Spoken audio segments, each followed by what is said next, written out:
Fala galera, sejam todos muito bem-vindos a mais um podcast com um tema muito curioso. Eu sou muito curioso, a Fabi é muito entusiasta sobre esse assunto, tenho certeza que a gente vai tocar em pontos importantes aqui nesse papo. E eu sei que a Nação Podcast sempre gosta de receber o nosso convidado, temos plateia aqui, o convidado já viu, ele falou assim, pô, vai ver o canal, vai ver o convidado. Ele que é psicólogo e psicanalista, docente, escritor, palestrante e facilitador. Eu queria que o podcast, todo mundo que está assistindo aqui, nos ajudasse a receber o nosso convidado, o René Schubert. Acertei? Uma salva de palmas. Acertei o sobrenome? Acertou. Fiz até o biquinho, Schubert, que você me ensinou, né? Sim. Alemão. Primeiro, René, obrigado. Hoje a gente veio falar de constelação familiar. Então, é um tema... quem conhece é super entusiasta, quem não conhece fica, opa, é assim, como é que funciona, o que que é isso? A Fabi lê muito a respeito, eu confesso que tudo que eu aprendi é muito mais ouvindo dela, sabe? Então, mais sobre esse tema. Sei que você tem muito know-how dentro desse campo, muito estudo, então vai ser um papo bem legal, bem profundo pra galera. E eu queria começar primeiro, obrigado Rainha por mais um episódio de sempre, você ao meu lado, no passado eu não estava com você, né? A gente falou de sexualidade e ela falou, deixa eu conversar só aqui com a especialista para você não inibir o papo. Mas, e eu acho que pra gente começar o papo o que é constelação familiar? Antes de perguntar como que você foi parar na constelação primeiro familiar. Primeiro entender o que é e depois como que você chegou lá. Ok. O que é? Vamos começar pela palavra, né? E aqui no Brasil a gente fala constelação familiar e vamos entrar um pouco no alemão, né? No alemão a gente fala Familienaufstellung, que é o lugar ocupado na família. Ou seja, é uma técnica, é uma abordagem que tenta ver qual que é o lugar que a gente ocupa dentro do nosso sistema familiar. Eu sou filho. Tá, mas você é filho, você é primogênito, você é segundogênito, você é o criativo, você é o introspectivo, você é o que apronta. Sim. Quer dizer, quais são os lugares que eu ocupo na minha família, no meu trabalho, nos meus relacionamentos afetivos? E aí a gente entra muito na questão que é também trabalhada pelo psicodrama, pela análise transacional. Ou seja, aquilo que eu aprendo no núcleo da minha família, eu tendo a repetir nos outros núcleos culturais, escolares, acadêmicos, profissionais. E aquilo que eu não resolvi na minha família, que é muita coisa, eu levo adiante. E vou me emaranhando pelos caminhos da vida, fazendo poesia. Às vezes é uma poesia meio complicada, trágica. Outras vezes é uma poesia que leva adiante. Né? Então, é na família que eu aprendo a costurar. E essa costura, ela vai caracterizar meus relacionamentos posteriores com amigos, colegas, esposa, marido, parceiros sexuais e assim por diante. Isso que é aquela frase, a forma como você faz uma coisa, você faz todas as outras coisas. Então, da forma como você é em um lugar, você acaba sendo essa mesma pessoa em todos os lugares. E como você foi parar a fundo na constelação familiar? Eu vi que você teve a oportunidade de conviver com... Como é que fala o nome do pai da constelação familiar? Bert Hellinger. Bert Hellinger é alemão, né? Sim, alemão. Alemão, você foi tradutor dele também, né? Sim. Mais ou menos em 2006, eu trabalhava dentro de um hospital psiquiátrico e... Nós, quando trabalhamos com pacientes psiquiátricos, a gente trabalha com as famílias, claro, né? Porque a gente sabe que a disfuncionalidade, né? A gente fala que um paciente psicótico, esquizofrênico, o sintoma não é dele, é do todo, é de todo o sistema. Então, a gente traz toda a família para avaliar os sintomas e as cumplicidades, né, desse sistema, ou então o fenômeno do bode expiatório, né? Alguém tem que carregar o peso. E é aquele indivíduo. Então a gente verifica, se a gente, entre aspas, bem grande, curar aquele indivíduo, vai melhorar o sistema familiar ou vai piorar de vez? Quer dizer, como que a gente faz isso? Bom, em todo caso, eu estava com colegas, né, da supervisão de terapia sistêmica familiar, e uma delas me falou, René, você é alemão, tem um cara lá na Alemanha que está fazendo um trabalho com pacientes psiquiátricos, só que ele tem uma teoria muito estranha, muito diferente. E aí eu fui atrás. Não era o Bert Hellinger, era o Gunther Weber, que era amigo de Bert Hellinger. médico, psiquiatra, que começou a utilizar a constelação com familiares de pacientes esquizofrênicos. É todo um modelo específico, né? Não é da forma como a gente faz aqui no Brasil, é um modelo experimental. Mas aí eu tomei contato com os livros do Bert Hellinger, comecei a estudar. E aí, lentamente, de 2006 até 2009, eu fui fazer minha formação, né? Porque eu percebi que era uma ferramenta que, para aquele contexto, né, psiquiátrico, de saúde mental, iria agregar no meu currículo, né? Então, isso é até uma questão importante de ser falada, né? Constelação é uma coisa, psicologia é outra, psiquiatria é outra, né? A constelação é uma ferramenta. Pelo menos eu a utilizo como uma ferramenta. Por isso que eu sou um facilitador dela, né? Eu não sou o psicólogo constelador. Não. Eu sou psicólogo, sou psicoterapeuta, eu sou facilitador, né?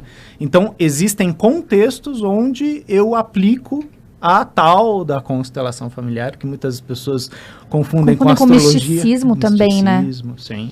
E, na verdade, é uma técnica de colocação. Qual que é o seu lugar, né? Por exemplo, se eu falo para vocês, se eu falo para o público de vocês, imagina teu pai, imagina tua mãe, imagina teu avô, imagina tua avó, as pessoas imediatamente vão evocar aquilo que a gente chama de imago, ou seja, a imagem psíquica que a gente tem deles. E muitas vezes a pessoa, só de fazer essa imaginação, ela entra em contato com afeto, raiva, mágoa, carinho, ternura. E é isso que a gente trabalha no contexto da constelação familiar. Quer dizer, quais que são os afetos, quais são os lugares dos afetos naquele sistema familiar. Por isso que uma pessoa que vai procurar uma constelação, na maioria das vezes, ela tem um tema. Ela tem algo que está pegando, né? Por exemplo, falar de uma coisa que não tem aparentemente nada a ver. O Caio, a Fabiana me convidaram para fazer um podcast. Eu sou muito tímido, eu sou muito retraído. Toda vez que eu sou convidado para alguma coisa, eu não consigo ir, eu passo mal. É um tema? É um tema, né? Você pode trabalhar isso com hipnose, você pode trabalhar com PNL, você pode levar isso para a constelação. Principalmente quando a gente percebe que isso é uma sintomática recorrente. Eu não consigo apresentar trabalhos na faculdade, eu não consigo apresentar um trabalho para minha equipe, né, na agência, eu não consigo me expor. Porque eu me sinto inadequado, eu me sinto um impostor, não me sinto merecedor de estar naquele lugar. Quer dizer, onde você aprendeu isso? Da onde vem isso? De onde veio? Aí a gente começa a ir para trás, né? E isso, numa constelação, é o próprio cliente que traz, né? Porque, às vezes, a pessoa traz uma coisa um tanto, como você falou, Fabiana, mística. Não, eu entrevisto o cliente. Ele me traz todas as informações. Onde que a gente vai olhar? Para o que a gente vai olhar? E, às vezes, no meio do caminho, começam a aparecer memórias. Isso que é o mágico, né? Então, não é o facilitador que tira um coelho da cartola, né? A gente brinca, facilitador não é mágico, o cliente é mágico. E naquele contexto, com aquele grupo, coincidências, sincronicidades vão acontecendo e, de repente, o indivíduo fala, nossa, eu nunca tinha visto dessa maneira. Então, Bert Hellinger, ele tinha uma frase que dizia, a constelação, ela traz à luz aquilo que estava encoberto. Ou seja, sempre esteve lá. Só que, às vezes, por uma questão de maturidade, por receio, a pessoa não podia olhar para aquilo. As informações já estão lá. Já estão lá. Né? Então, elas aparecem. Né? E, deixando bem claro, é uma técnica, uma abordagem, a gente fala uma abordagem terapêutica alternativa, que não tem nada a ver com religião. Né? Então, se você é espírita, se você é católico, se você é do candomblé, muçulmano, você pode fazer ela. Né? Mas eu acredito em espírito. Não tem problema nenhum, meu amigo. Eu não vou entrar nisso. Se você trouxer isso, está tudo certo. Mas eu não vou puxar por esse caminho. Sim. Né? René, será que a gente, para começar a entrar mais profundamente nesse assunto de constelação, a gente já pode começar a falar sobre as 3 leis? Sim. Porque eu acho que elas são pilares fundamentais para a gente entender o funcionamento de qualquer sistema, né? Sim. E o legal do papéis, né? Eu sou um cara muito prático e o bom que já fica muito mais lúcido para a galera de entender qual que é o papel que você exerce dentro daquele ambiente. Porque às vezes se você faz o papel errado, tem um desarranjo ali de geral, né? Então mesmo familiarmente, quantas vezes tem as inversões de papel? Por exemplo... É uma das leis, ele vai falar. Tá. Então pode falar. É que a Fabiana ela já conhece, né? Ela já passou pela experiência. Eu já vou aqui na tentativa e erro. Não, mas faz todo sentido. E é legal, eu trago muito mais uma ótica de uma pessoa que não conhece. Exato. E tá assim de, pô, deixa. Eu sempre me permito aquele da dúvida do vai lá, ver, se interessa. Então isso é legal também. Eu trago muito, que com certeza tem muita gente igual eu. Já ouviu, mas não sabe direito o que é, como funciona. Então legal. Quais são as 3 leis? É interessante até, você colocou como lei, né, Fabiana? Em alemão, a gente fala ordens, né? As ordens do amor, e é traduzido para o português como lei. Só que quando a gente coloca lei, a gente imediatamente pensa na justiça, né? A gente pensa em certo e errado, e não é isso, né? As ordens do amor são ordens que passam por debaixo daquilo que a gente conhece. Vou dar um exemplo, né? Vou dar um exemplo bem aqui. Caio, você é corintiano? Você é palmeirense. É ótimo, né? Então, qualquer que for o seu time, né? Isso não é uma piada contra o time, mas assim, para ser palmeirense, o que você faz? Você põe a tua camiseta preta, né? Verde. Exatamente, verde. Vai lá no Allianz Parque. E quando o jogador faz um gol, você começa a gritar. A pessoa que está do teu lado, suada, que você não conhece, se abraça e vocês choram juntos. Fala, irmão, meu time fez um gol. Isso é um sentimento de pertencimento, né? Isso imediatamente acontece. Por quê? Né? Você está com a camiseta, você está representando uma lealdade. Essa é a primeira ordem do amor, pertencer. Todos nós buscamos pertencer ao nosso grupo, né? O time de futebol é um exemplo, bem visível. Dentro da nossa família a gente também tem isso, né? Quer dizer, quais que são as ordens do papai e da mamãe para eu pertencer? E eu estou falando de uma coisa que é invisível e não falada. Nem sempre papai e mamãe colocam, né, no quarto as regras. Não. Você tem que saber elas. Na nossa família, a gente faz assim. Então, por exemplo, um exemplo de pertencimento é racismo, né? E agora eu pego um tema delicado, mas onde a gente aprende o racismo? Dentro de casa.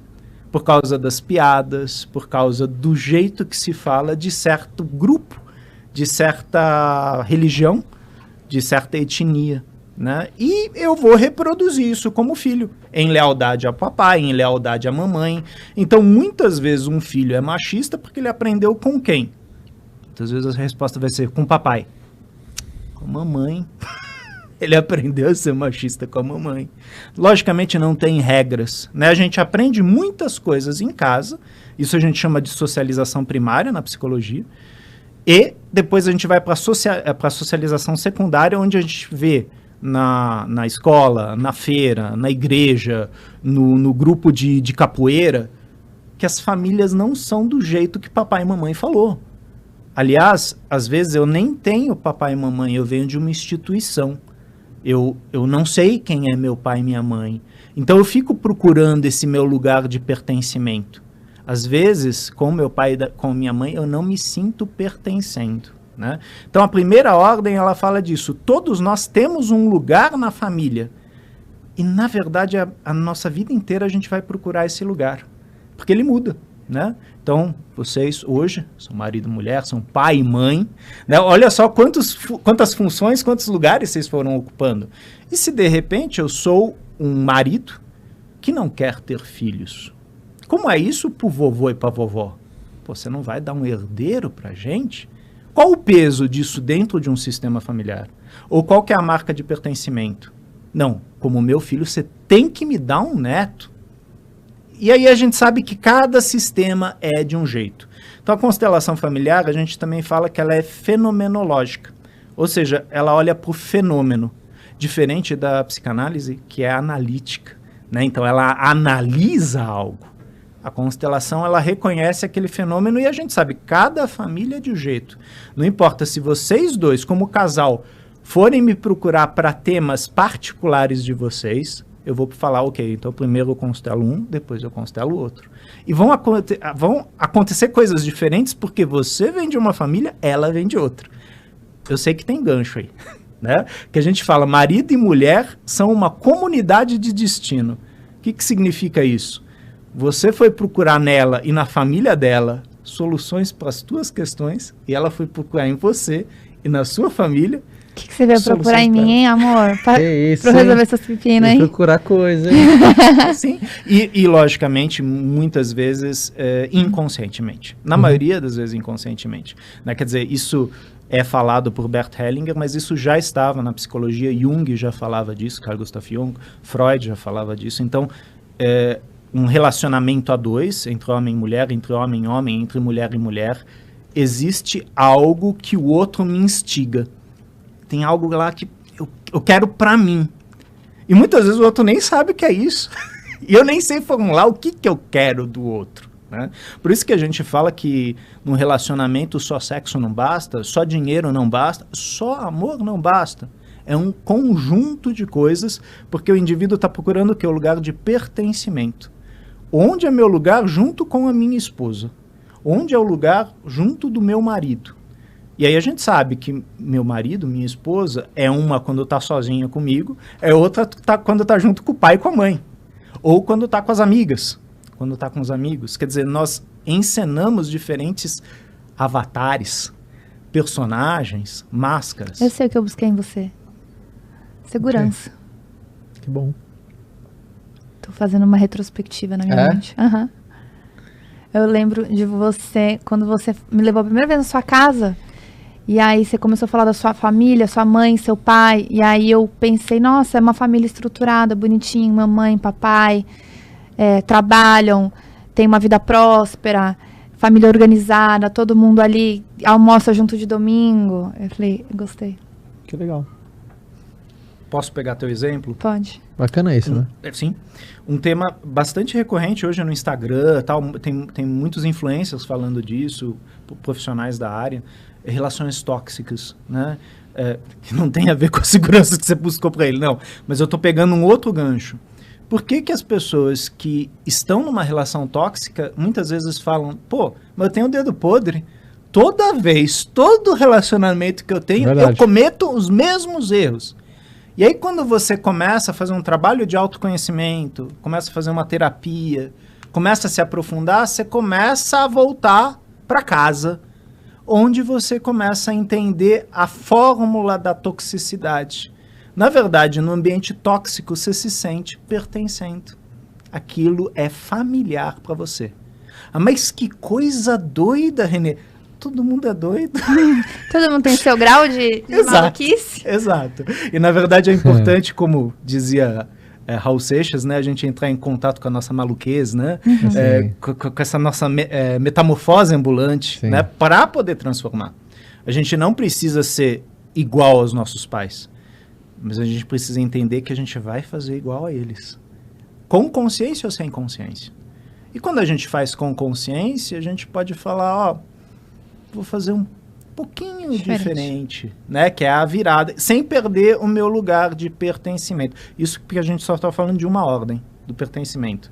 É uma das mais importantes. E tem uma parte que ele fala bastante sobre quando você tenta excluir uma pessoa que pertence, né? E o caos que isso gera. E eu vejo que tem pessoas que falam assim, mas aquela pessoa fez muito mal para minha família, meu irmão destruiu a família. Como é que você pode fazer com que aquela pessoa pertença à família, mas ao mesmo tempo mantém uma distância, entende? Sim. Que é o pulo do gato, né? Quer dizer, como trabalhar essa questão que é tão dolorida, tão difícil no meu sistema, conseguindo apartar sem excluir. Exato. Né? Então, sim, às vezes eu tenho que me afastar da minha família. Às vezes existem aspectos tóxicos. E eu preciso fazer um detox para voltar, né? E faz sentido, muitas vezes, quando na adolescência ou na fase adulta, eu saio de casa, eu vou para fora. Não precisa ser para Londres, eu vou, de repente, para Bauru. Mas eu me afasto da minha casa para poder sentir... Quem eu sou, né? Quem eu sou, o que eu valido de pai e mãe.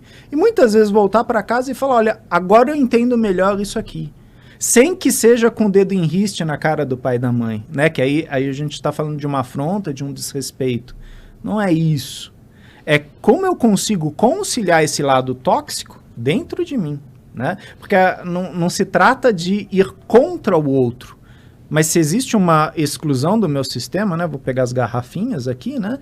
E eu de repente falo, ó, esse elemento aqui, ele tá feio, ele tá incompleto, eu vou tirar. E eu não sei se esse elemento que tá incompleto, na verdade, era essencial para minha irmã, para o meu irmão. E na hora que eu excluo ele, eu tô excluindo meu irmão e minha irmã junto. Ou todos aqueles que dependiam desse elemento aqui. Então, uma exclusão nunca é uma. Ela arrasta um monte de coisas junto. E já que o nosso sistema familiar ele é vivo, o que não foi resolvido há 100 anos atrás, continua ecoando. Então, uma das frases do Hellinger, a cada descendente curado aqui, o sistema inteiro reverbera. Quando ele fala curado, ele fala no sentido de incluído. Quando algo que foi excluído por qualquer razão, né? Eu vou pegar uma coisa que foi bem comum aqui no Brasil, apesar de que o tecido brasileiro ele é misto. Mas, talvez até vocês vão concordar com isso, vocês ouviram isso da família. A minha avó foi laçada, né? Uma índia que foi laçada por um português. E aí muitas vezes a mágoa, o rancor, né? Eu fui estuprada. E como que é isso? Como que é essa marca no sistema familiar? Ou, por exemplo, você é bastardo. Você não é dessa família, porque você é fruto de uma traição do meu pai. Quer dizer, são temas extremamente delicados e, por incrível que pareça, não são incomuns, né? No consultório de psicologia a gente percebe, todos nós temos nossa máscara, temos nosso jeito, nosso personagem e tal, e aí quando a gente chega lá, a gente se debulha, né? Tira tudo, né? Tira tudo, porque sim, o feio, entre aspas, tem que aparecer para que eu possa novamente me sintonizar com o meu lugar e poder agir de uma maneira mais inclusiva, né? O que é uma pessoa inclusiva? A pessoa que olha para suas sombras, né? Então, a partir do momento que eu reconheço o meu racismo, ou a minha dificuldade, de repente, vamos pegar um tema que é muito comum agora na Alemanha, com os refugiados, né? Com os muçulmanos, na hora que eu entro em contato com a minha dificuldade com o refugiado, e falo, putz, eu tenho isso, eu consigo trabalhar isso. Agora, enquanto eu falo, não, os outros são, eu não sou, eu sou lindo, maravilhoso. É a negação, né? Exato. E aí eu só reproduzo, né? E na nossa sociedade ela tem uma característica de invernizar um pouco, né? Ó, não tá bonitinho e tal. Vai colocando embaixo do tapete? Colocando embaixo do tapete. E a metáfora é, quanto mais você coloca embaixo do tapete, mais volumoso fica, né? Um dia você tropeça naquilo lá e você fala, quem colocou essa caca? Essa sujeira aqui. Aqui, né? E foi sua, né? Sua própria. Algum momento você vai ter que abrir aquilo lá e olhar para aquilo. Mas dói. Fede, né? Então, ir para um caminho de autoconhecimento é dolorido. Não existe autoconhecimento sem dor. Por quê? Você vai abrir mão de traços de pertencimento. Pô, mas isso aqui era tão caro para minha mãe, mas fazia sentido na vida dela, no contexto dela, na história dela. Eu preciso construir a minha história do meu jeito. Isso não quer dizer desrespeitar a mamãe. Não, respeitando isso da mamãe, eu vou construir o meu. Como que as pessoas estão vindo aqui? Você tem algum indício que os papéis estão desorganizados na sua casa? Obviamente, os efeitos colaterais são problemas. Né? Papéis desarranjados, crises e problemas e coisas que não conseguem ser resolvidas, enxuga gelo, né? Que o problema não é o efeito colateral, é a causa, né? A causa é essa impressão do papel.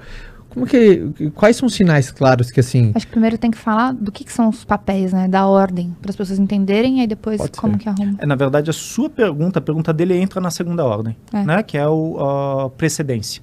Né? Então, digamos, você é meu pai, né? E eu chego para você e falo, por que você não fez nada direito? Você voltou naquele cara, quem que você pensa que você é? Quer dizer, essa atitude em relação ao pai, né? Cabe respeito. Né? E respeito não significa que eu vou fazer tudo que o papai diz. Concordar, né? Concordar, mas, né, você tem uma opinião, eu tenho a minha, e nós podemos conviver dessa maneira, se eu for uma pessoa inclusiva. Mas talvez eu aprendi a fazer isso com você porque você fazia isso com o teu pai. E eu vi isso desde pequeno, esse desrespeito, esse desmando de papéis, e eu assimilo e reproduzo. Né? E aí a gente tem um movimento repetido de pai para filho, de avô para pai, para filho, para neto, para bisneto. Algum desses tem que parar e falar, cara, eu quero quebrar esse ciclo. Isso não está me fazendo bem. E muitas vezes, isso é interessante, eu me caso com uma mulher, ou eu me caso com alguém que vai falar, escuta, você trata assim teu pai? Isso daí não tá legal. E pela primeira vez a pessoa percebe, nossa, será que tem outro jeito? De repente vai fazer uma terapia, de repente vai fazer um coaching. De repente, através do coaching, percebe que trata o pai desse jeito, o chefe desse jeito, o supervisor desse jeito. Aí eu não consigo ficar em nenhum trabalho. Por quê? Nas primeiras 4 semanas eu brigo com alguém. Porque eu não aceito que ninguém me dê ordem. Ou uma coisa que acontece muito, né? Eu, de repente, venho do sistema familiar onde um patriarcado, né? Papai, vovô, todo mundo sempre mandou. Homem, manda. E aí eu vou para uma empresa, Fabiana é a supervisora. E falam para mim, ó, Fabiana vai ser sua supervisora. Mulher não me dá ordem, não. Você acha? Meu amigo, você está em tempos modernos.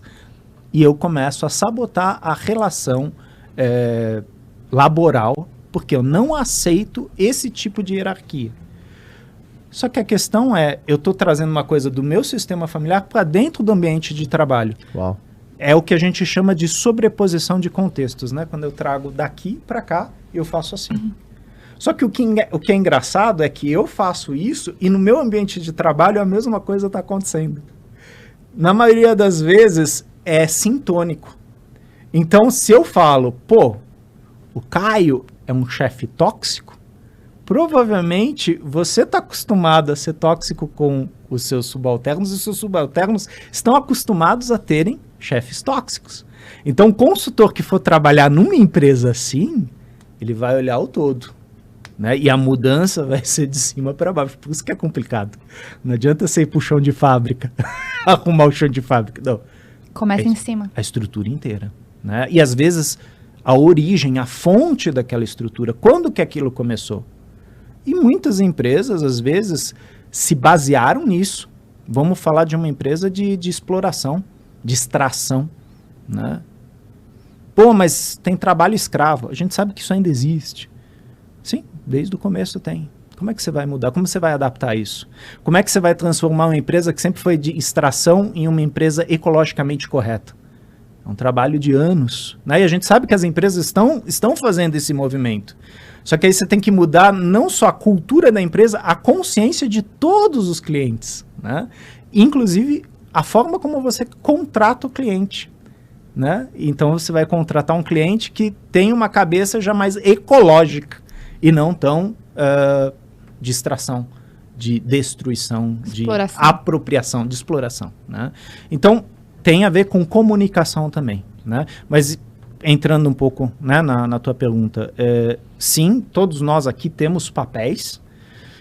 Os papéis são estabelecidos de maneira bem clara numa empresa, às vezes também numa família, mas tem coisas que passam por debaixo do pano, né? Então, se vocês forem convidados para jantar na minha casa, de repente eu vou chegar e vou falar, ó, você senta lá e você senta lá. Por quê? Porque meu pai sempre vai sentar aqui, minha mãe sempre vai sentar aqui, e meu lugar é esse.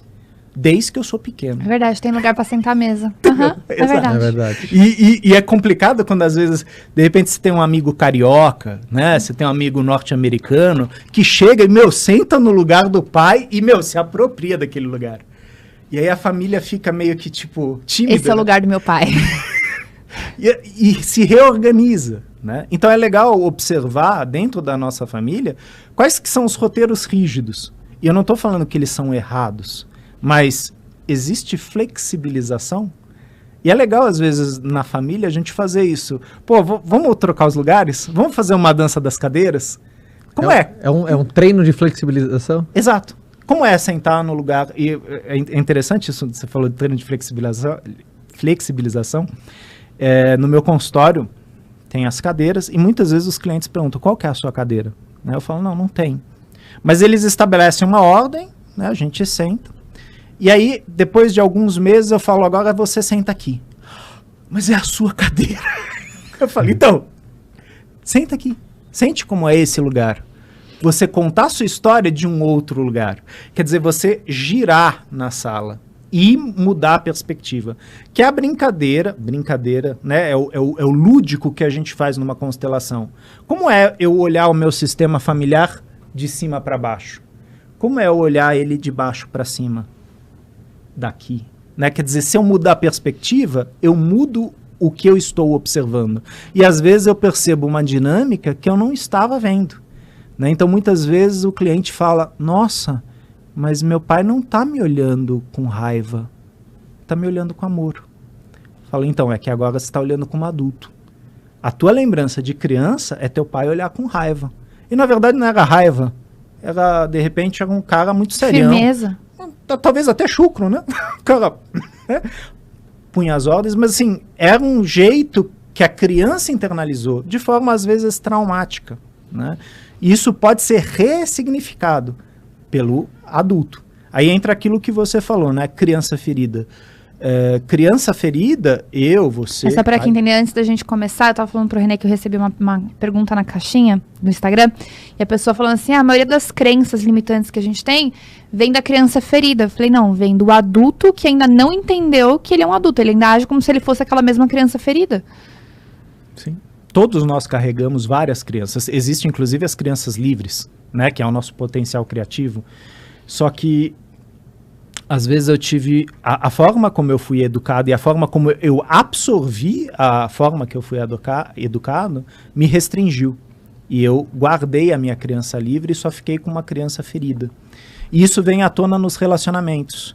Então, eu olho pro Caio, de repente, imediatamente eu me coloco num lugar assim, tipo, ai, cuida de mim. E, de repente, se o Caio for um cara proativo, isso vai engatilhar nele uma certa raiva. Fala, pô, Renê, isso lá é postura? Ai, não fala assim comigo, tal. E as pessoas entram nesses lugares. Aí você fala, pô, mas isso é infantil. O infantil em nós nunca morre. Ele tá lá, ele precisa ser olhado, ele precisa ser trabalhado, para ele adultecer junto com o nosso adulto, ou pro nosso adulto dar a mão para ele e falar, não, vem comigo, eu cuido de você. Não é o Caio que vai cuidar da minha criança. Eu tenho que cuidar da minha criança. Isso também é complicado num relacionamento afetivo. De repente eu olho pra minha esposa e falo, cuida da minha criança ferida. Coitada, ó a carga que eu tô colocando nela. Sim. Eu preciso cuidar dela. E ela precisa cuidar da criança dela. Logicamente que nós dois juntos podemos, como casal, nos apoiar. O companheirismo, a parceria. E isso leva o casal adiante. Né? Agora, eu colocar toda a carga de dificuldade, sofrimento em cima do outro, você vai resolver isso para mim, isso não dá certo. Né? Que é o que o psicoterapeuta e facilitador espanhol Juan Garriga conta no livro Onde Estão as Moedas, né? Que ele fala que da nossa família a gente recebe moedas. De repente você ganhou umas moedas de ouro, ela ganhou umas moedas de prata, eu ganhei umas moedas de barro. São as moedas que eu tenho. Aí de repente você adorou ela também, e eu cheguei e falei, isso aqui é lixo, não serve para nada. E eu vou procurar as moedas que eu quero, as de ouro, nos outros. Em você, em você. Só que as únicas moedas que eu posso receber estão lá atrás com os meus pais. Né? Então eu vou ter que voltar atrás e vou ter que aceitar, assumir a força do meu sistema e o propósito, a missão, a carga do meu sistema. E nesse sentido não tem leveza. É do jeito que é. Se é pesado ou leve, cabe a mim como que eu vou administrar isso. E nesse sentido a gente falou até agora de duas ordens, pertencimento e hierarquia. Antes da gente passar para a próxima, eu queria fazer uma pergunta que acho que ajuda bastante as pessoas que estão em casa. Hoje as pessoas estão tendo um pouco mais de clareza sobre inversão de papéis. Mas que dica você, como um facilitador disso, pode ajudar as pessoas a sair de um papel que às vezes a mulher está fazendo o papel do homem? A mulher está fazendo, né? Às vezes você pensa assim, é legal ser falado, quantas mulheres hoje não têm vontade de ser mães porque elas já são mães? Às vezes ela é mãe do marido, às vezes ela é mãe da mãe, ela é mãe do pai. E o quanto que isso bagunça a vida de uma pessoa, né? Sim, sim. Que é o cuidador.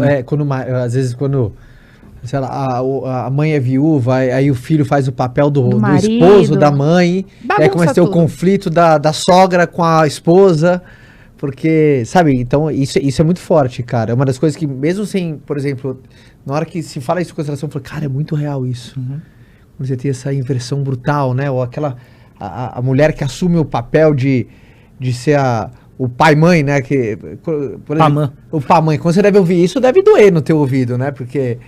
E às vezes é com circunstância da vida. Ela foi parar nesse papel por circunstância da vida. Até não teve nem intenção de parar nesse papel. Né?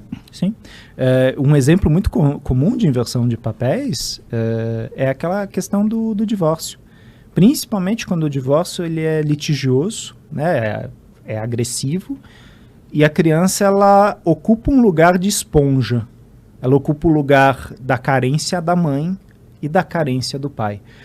Sim, em parte isso é inconsciente e tal, mas aí respondendo a tua pergunta, Fabiana, é muito importante a pessoa procurar um espaço para trabalhar isso, terapeuticamente, né? E aí pode ser um psicólogo, pode ser um mentor, pode ser um coach, né? Logicamente, como psicólogo, eu sempre vou indicar um psicoterapeuta, mas de repente você tem uma boa relação com o seu médico e tal, mas alguém que possa te mostrar que lugar é esse que você está ocupando e como você está reagindo nesse lugar, né? A questão quando a gente é uma granada e explode, a gente não sabe o estrago que a gente faz. É verdade. Agora, quando a gente olha de fora, a gente fala, caraca, meu, fui eu que fiz isso? Foi você. Né? E aí, em cima dessa consciência, eu consigo, de repente, olhar para o meu filho e falar, filho, isso é demais para você. Papai vai cuidar disso. Isso daqui é para o adulto. Né? Vai brincar. Agora, se eu não consigo fazer isso, eu viro, filho, olha o que a tua mãe está fazendo comigo. Você acha que presta isso? Uma mulher fazer isso? E ó, é a mãe do menino. Né? O que eu estou fazendo com o feminino desse menino? Né? Ou com toda a representação de maternidade que ele tem. Eu estou machucando. A mesma coisa se eu viro e falo teu pai, aquele canalha, aquele sujo. Eu estou atingindo o masculino daquele menino. Né? Então, a gente tem que ver a criança, ela... Talvez é uma metáfora um tanto estranha, mas eu gosto dela. Ela é um modelo de Lego. Né? E o bom do Lego é que você pode fazer um modelo do manual de instrução, ou você pode criar qualquer coisa que você quiser. E a questão não precisa ficar daquele jeito, você pode remontar, né? E a criança é extremamente plástica, né? Então você vai cometer erros, né? Mas você também pode consertá-los, né? O Renato Russo cantava isso, né? Na Pais e Filhos, né? Agora me foge um pouco a letra, mas assim, nós somos igual aos nossos pais e nós vamos cometer os mesmos erros dos nossos pais.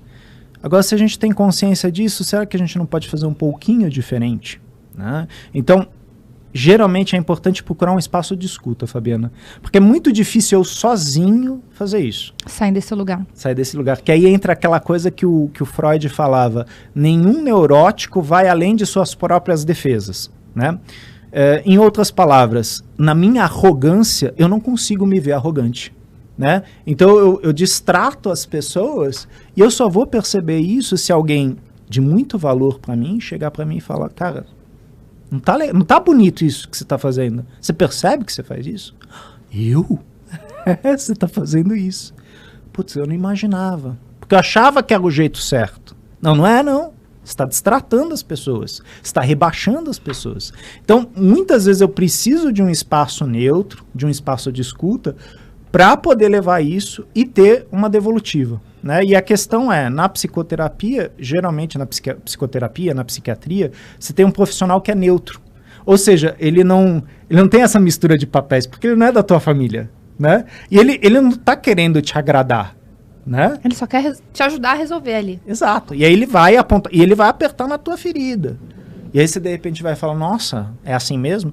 E numa constelação familiar, às vezes na forma como o indivíduo estrutura o seu sistema familiar, ele fala, mas não é assim não. E na constelação você vê que é assim. Como que funciona a estrutura familiar em caso de adoção? Muda alguma coisa? No caso de adoção, isso é um assunto muito importante, né, e também muito comum aqui no Brasil. se eu olhar para aquela criança adotada e falar, olha, você tem pai e mãe biológicos, eu sou seu pai de coração, eu sou sua mãe de coração. Quer dizer, se eu respeito os pais originais, né, biológicos daquela criança, essa relação tem futuro. Agora, se eu excluo, se eu escondo isso... Finge que isso não aconteceu, né? Finge que não aconteceu, eu tô tirando a força. Sabe que eu tenho uma amiga, uma colega, e ela, por muito tempo, você percebia que ela não tinha lugar. Não tinha lugar. Ela sempre era como se fosse a ovelha negra. Sempre as coisas com ela eram diferentes, dava tudo errado. Ela era excluída, as coisas não aconteciam certo pra ela. Ela foi descobrir que ela era adotada lá pros 25 anos de idade. Uhum. E ela falou, agora tudo fez sentido, porque agora eu consegui entender tudo. E às vezes a gente acha, ela nunca vai perceber. E era exatamente o comportamento de exclusão, sabe? Sempre fora. Ela tava sempre fora. Aí a hora que descobriu que era adotada, tudo fez sentido. Uma coisa que acontece, às vezes, na constelação, Fabiana, numa constelação a pessoa descobre, não que ela é adotada, mas que aquele que ela pensava que era o pai dela, não é. É outro. E o que a gente faz na constelação é simplesmente colocar mais um elemento. Então, existe aquele pai do coração, que ela acreditou que era o pai biológico, e existe o pai biológico, que na verdade é quem atua sobre o campo da criança. O campo na constelação é algo muito complicado de explicar precisamente, mas o que atua sobre mim é biologia. E talvez a teoria da epigenética hoje ela explique muito isso, né? Então eu tenho um fenótipo, eu tenho um genótipo, eu tenho meu gene que me constitui, e eu tenho uma série de padrões de crenças que também vêm no pacote, né? Só que esses eu peguei de papai e mamãe biológicos. Lógico que um pai e uma mãe adotivos que se colocam nesse lugar e falam, olha, você tem pai e mãe, mas nós vamos te dar educação, nós vamos te dar alimento, nós vamos te dar base.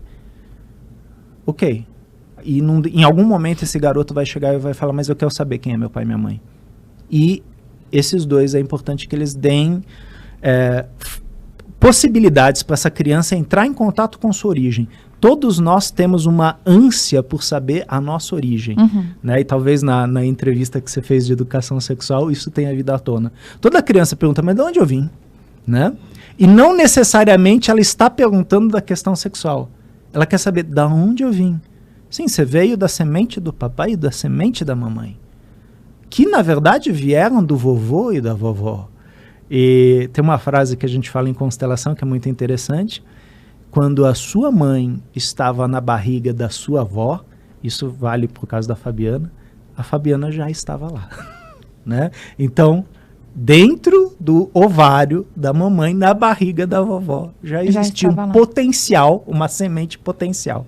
Né? Porque as mulheres carregam essa semente. Os homens vão produzindo ela até um determinado momento, depois vai diminuindo, né? Mas essa questão biológica ela tem muita força na constelação e na constituição do sistema. Então, se você tem sua origem, vou chutar, se de repente tem uma origem portuguesa, espanhola... É indígena mesmo. Português, italiano e índio. Ok. Isso tudo dá força para você, para sua pessoa.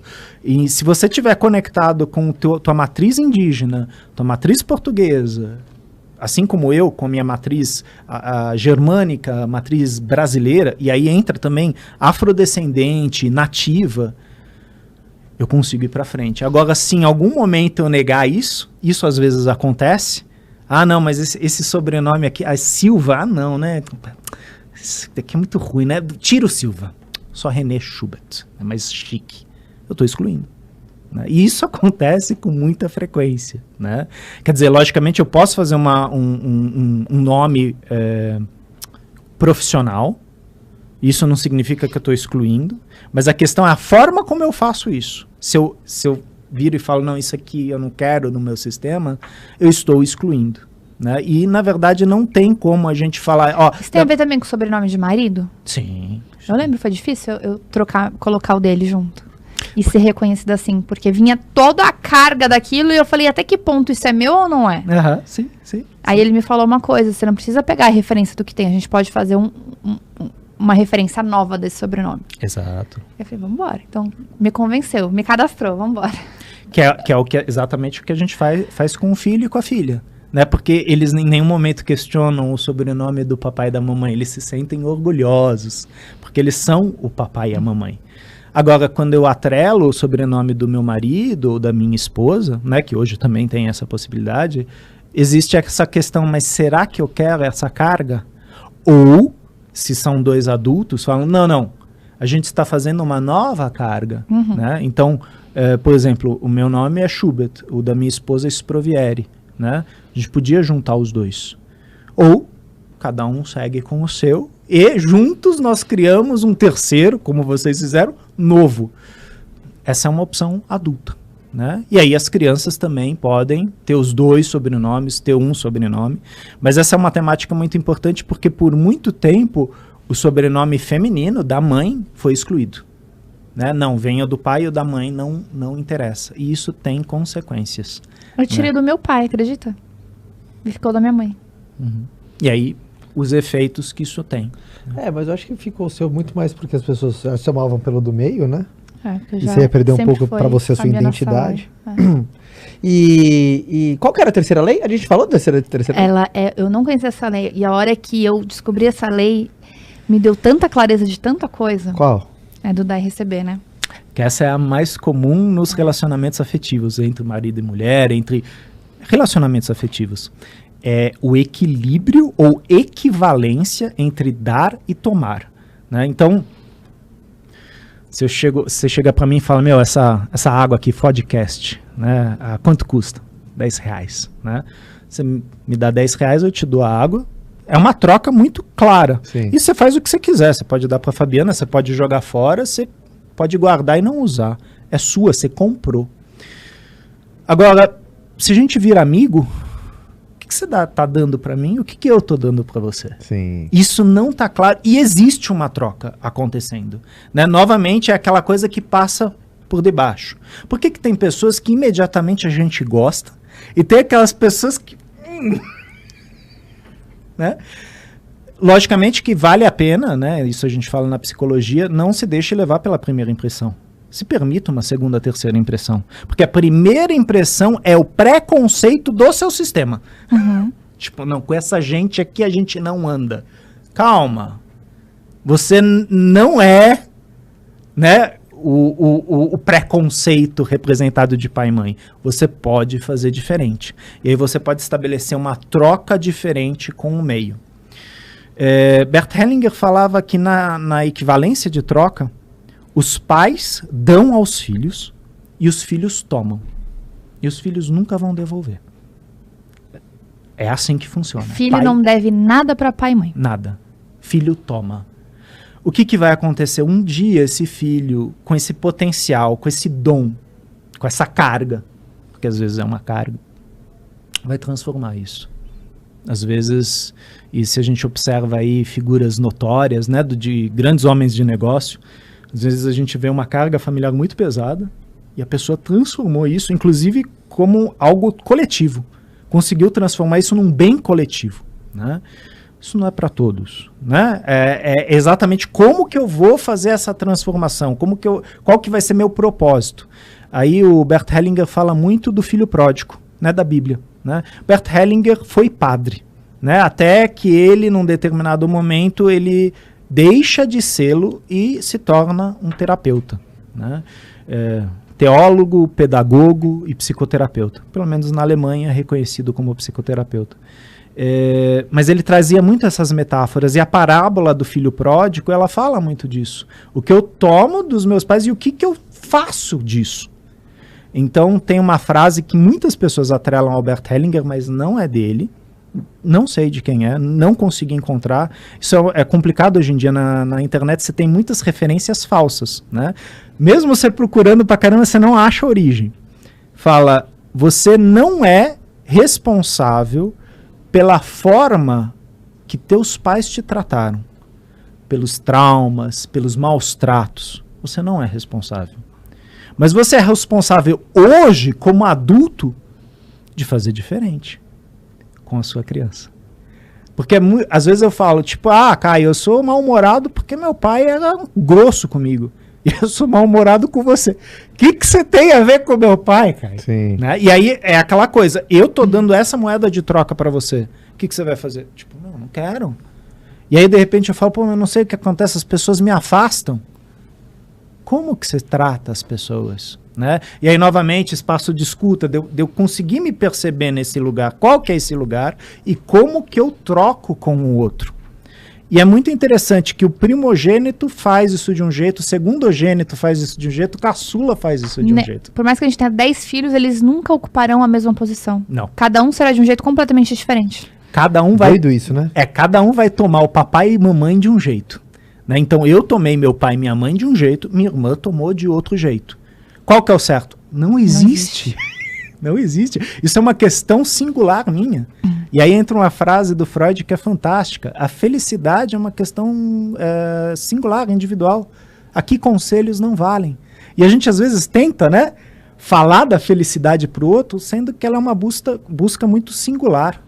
A partir do meu pai e da minha mãe, a partir do meu sistema familiar, das escolhas que eu fiz, será que tem espaço para felicidade?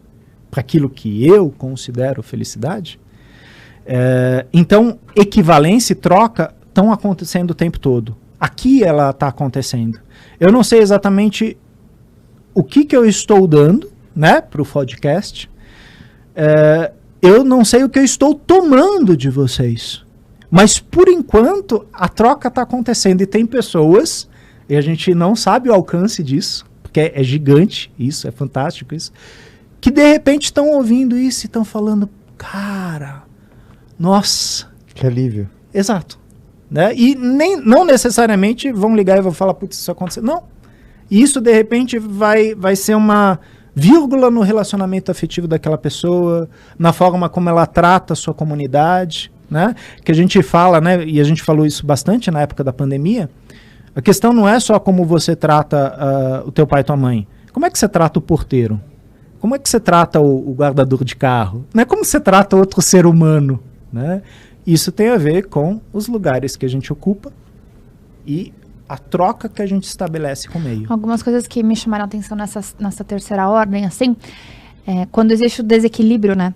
Então, por exemplo, normalmente uma pessoa que dá muito mais que a outra recebe. A gente fala isso bastante, né? Dá 100% para quem te dá 100%. Dá 20% para quem te dá 20%. E existem reações, né, Renê? Da forma como alguém dar muito, ela acaba passando a linha do desequilíbrio. Então, já viu aquela expressão assim, amor, que a pessoa fala assim, ai, mas eu dei de tudo, eu fiz de tudo, e ela foi lá e me traiu. Eu fiz de tudo pela pessoa, e ela foi lá e me deixou. Ela passou da linha do equilíbrio entre dar e receber. E é uma linha invisível, né, cara? O Hellinger, ele dá um exemplo de um cara que era muito bem sucedido. E ele fala, ele chegava na empresa, ele tinha um Porsche, né? Na Alemanha, você tem um Porsche, né? E as pessoas olhavam para ele e falavam, nossa, que cara bem sucedido.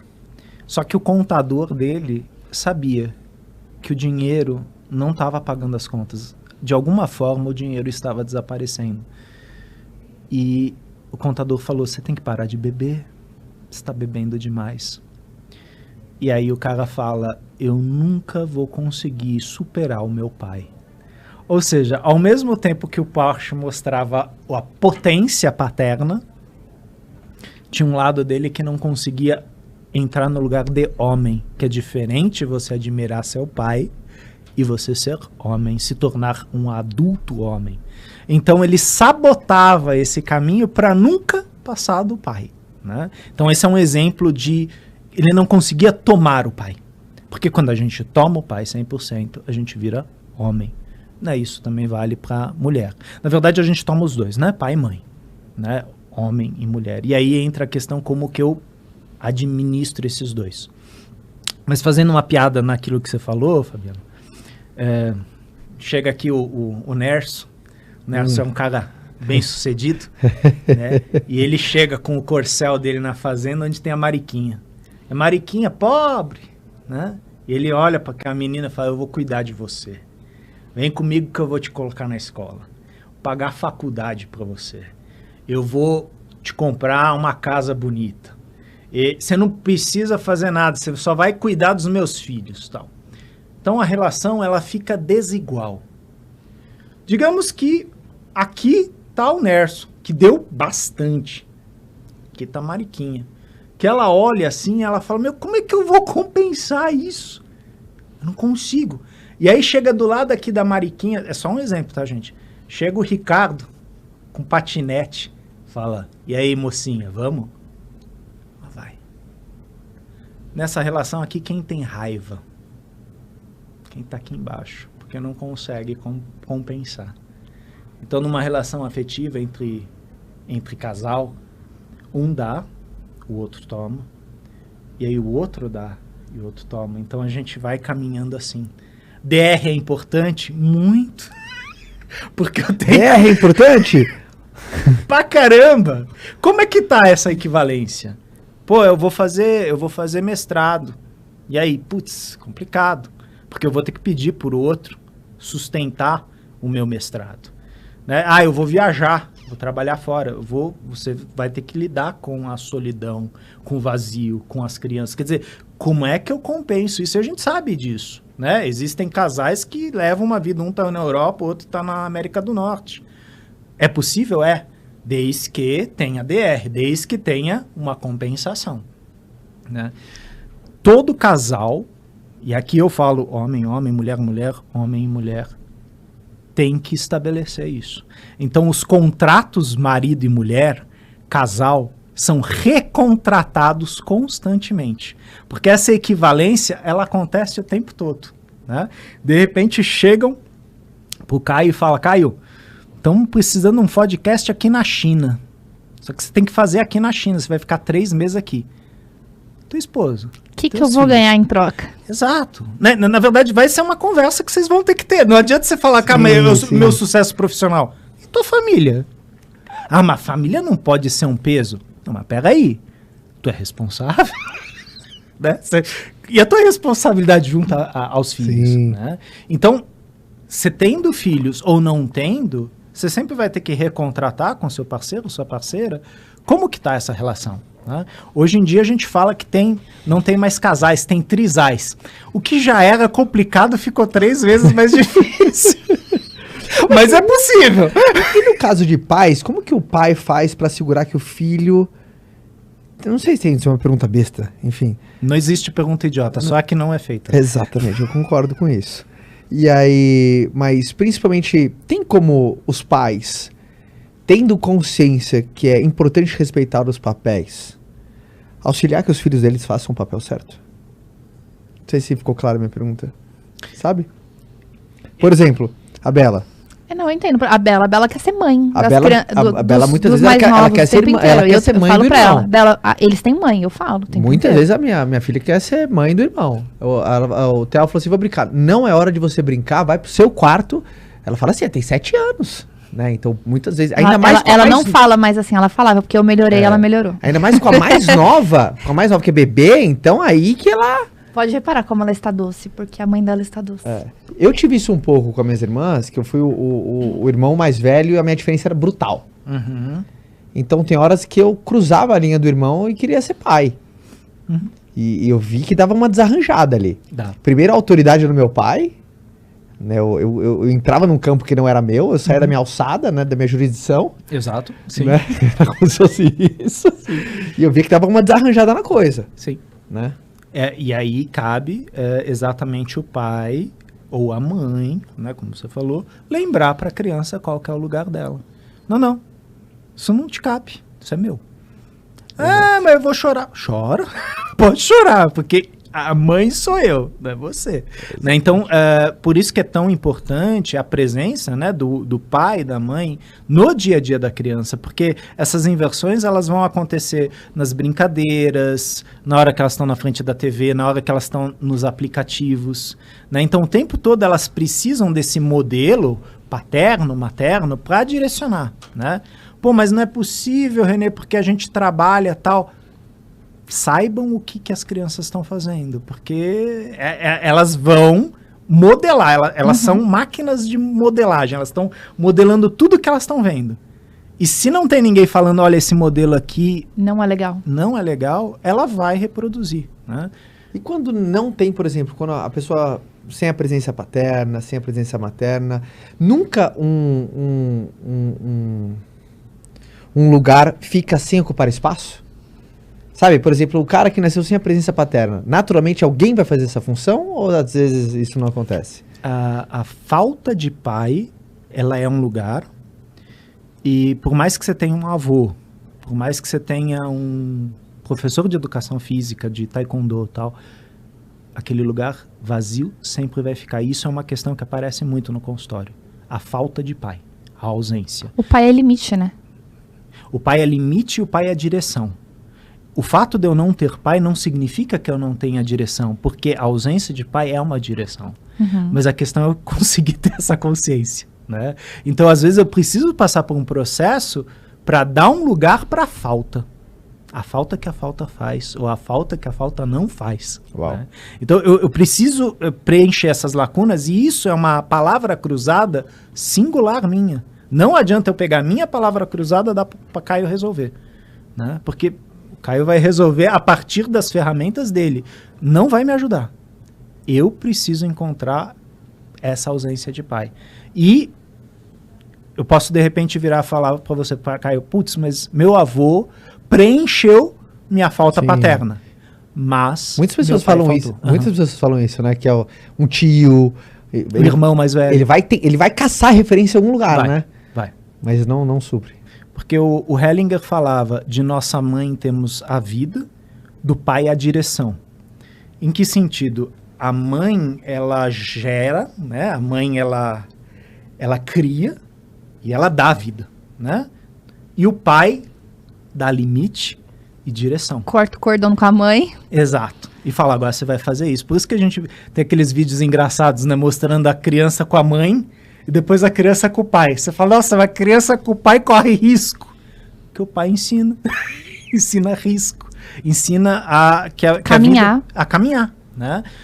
Lógico que a gente tem que dosar, né? Não é nem mãe demais, nem pai demais. Quer dizer, essa dosagem, cada Eu estava fazendo até uma reflexão, você me corrija em relação a isso, sobre a questão do amor, né? Tudo é reflexo do que a gente viveu. Então, pessoas que tiveram falta de amor, talvez ela ressignifica que ela precisa dar amor em excesso. E aí, o excesso do amor, tudo que é em excesso, ele causa problema. Então, são aquelas crianças que talvez a mãe ama tanto, que ela quer proteger. E o excesso da proteção cria crianças medrosas, né, que não conseguem ir ali e voltar. E aí você tem mães que, às vezes, ama pouco, então a criança cresce com baixa autoestima, né, baixa autoconfiança. Então, tudo é uma grande interferência, né, da nossa dosagem, de a gente saber olhar para trás o que veio e, de forma consciente, falar o que daqui vai sair. Existe um ditado budista que depois o poeta Goethe trouxe, né? Nossos pais nos dão duas coisas, raízes e asas. Raiz não tem jeito. Ah, mas minha raiz é fraca, é grossa. É do jeito que é. Agora a asa é aquela coisa. Você tem uma asa de gavião ou uma asa de periquitinho. Você chegar pro papai e mamãe e falar, minha asa é muito pequenininha, não consigo bater. Ô filho, fica aqui. Você vai ter que bater essas asas. Se você não bater, você fica. E aí a metáfora da águia, né? Que a águia, durante meses, ela leva o ratinho para a boca do filhote. Espera nascer todas as asas do filhote. E fica voando em volta do ninho. Vai chegar uma hora que o filhote só fica olhando lá de cima, assim. Ela vai chegar, ou ele pula... Ou ela empurra. E aí, às vezes... né? Não deu certo, vamos ter que tentar de novo. Ou a criança, o passarinho voa, dá 3 voltas na casa e vai embora. E nunca mais volta. As águias ficam juntas a vida inteira. Né? E elas vão ter outras ninhadas. E é bem assim, tipo, eu te empurro e você faz o resto. A constelação, ela explica isso sobre, a partir do momento que eu casei, o meu marido vira minha família?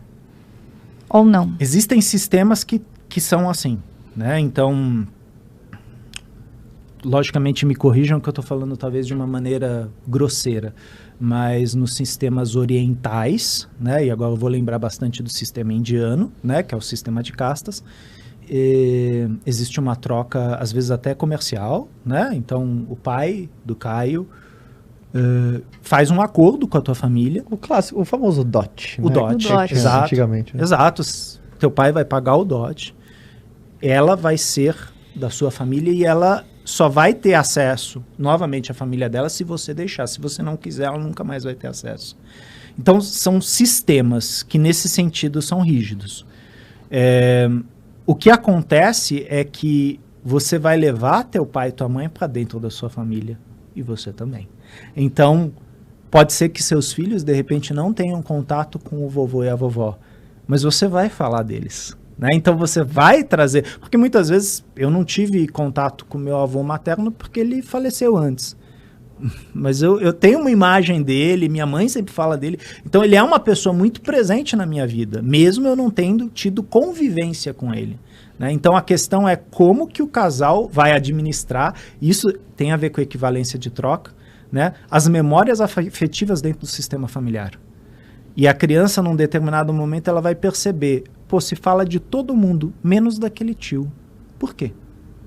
E às vezes é aquele tio que é alcoólatra, é aquele tio que é esquizofrênico, é aquele tio que é bandido. Ah, não, filho, eu não quero que você fale com ele. Tá excluído. E aí a criança começa a se conectar com esse campo. Você fala, pô, tanta gente legal aqui, ó. Esse aqui é ator, atriz, esse aqui é famoso e tal. Você vai para aquele lá, para aquele traste, né? E a criança, ela tem uma lealdade no campo dos excluídos. Ela tem uma compaixão para os excluídos. Então, quem vai ter que trabalhar isso? A criança? O pai e a mãe. Né? Então, a constelação familiar é lugar de adulto. Né? Quem trabalha são os adultos. Criança não. Criança tem que brincar, criança, sim, tem que ser protegida pelo adulto. Criança não trabalha, criança dá trabalho. Exato, né? Exato. Essa é a ordem. Essa é a ordem, né? Muito bom. Maravilhoso. Uma salva de palmas pro nosso podcast que foi maravilhoso com o Renê. Renê, antes dos recados finais, como que a galera faz para conhecer mais o seu trabalho, tá mais pertinho de você, sabe, todos os seus pontos, rede social, como que tá? No Instagram, eu tô no @FamilyConstellation. Que legal. Né? Aliás, agradeço, Fabiana, você muitas vezes indicou, suas mentoradas procuraram, agradeço. Ou então, no aconstelaçãofamiliar.blogspot.com. Né? aconstelaçãofamiliar.blogspot.com. Coloca o link aqui, né? Deixa eu colocar o link na descrição para a galera do podcast, quem quiser ir mais fundo. Sim. Porque dá para ir muito fundo. Não, dá tema aqui para ano. Tá temporada aqui. Dá pra gente fazer temas específicos. Muito legal, eu adorei. Só dando alguns recados finais. Primeiro, Vende-se News, para você que não recebe nossa newsletter. Toda segunda-feira, uma newsletter sobre vendas com dicas, recomendações de livros e séries, atualizações sobre o mundo de vendas. Para te ajudar a vender mais, ter mais cliente, é só você colocar o QR Code na tela ou digitar vendesenews.com.br. Vai chegar gratuitamente toda segunda-feira, às 6 horas da manhã. Você começar a semana bem informado quando o assunto é vendas. E a gente acabou de receber essa semana, né, dona Larissa? Amor, a placa de 100 mil inscritos, um novo canal do podcast, uma nova do podcast. Toda essa nação, mais de 100 mil inscritos. Legal. Que legal, o novo canal do podcast, já tá com mais de 100 comunidades. Eu acho que já tá com 120 já quase, né? Embalou agora, né? Parabéns, YouTube, vocês foram mais rápidos do que eu imaginava. Então, obrigado pela tua audiência, pela tua companhia. Espero que daqui tenha saído provocações, tenham saído reflexões, tenham saído pontos de o primeiro passo na mudança é o reconhecimento, aquela coisa que você fala, isso é um grande, a fundo olha com atenção, olha com carinho, tá bom? Renê, de novo, obrigado. Tá? Pela tua participação, pela tua presença. As redes e os contatos do Rei também na descrição do vídeo. E amor, você que finaliza esse vídeo, porque você foi espetacular. Aprendi nesse papo aqui. Gostou, meu amor? Gostei. Gente, relacionamentos, a gente tem relacionamentos em todos os lados, né? A gente às vezes pensa, eu sou solteiro, amor. A gente se relaciona com gente o tempo inteiro. Então Então, tudo que a gente puder investir em ter mais consciência da forma como a gente se relaciona, primeiro é como a gente se relaciona com nós mesmos, e isso interfere a forma como a gente se relaciona com os outros. Então, essa sequência de podcast para vocês aprenderem melhor a se amar, a cuidar mais de vocês serem mais felizes com vocês mesmos, para que isso reflita ao mundo ao seu redor e que você transborde e possa levar isso para outras pessoas também. Espero que vocês tenham gostado e a gente se encontra no próximo episódio para finalizar a nossa série de relacionamentos. Fica com Deus até semana que vem e tchau!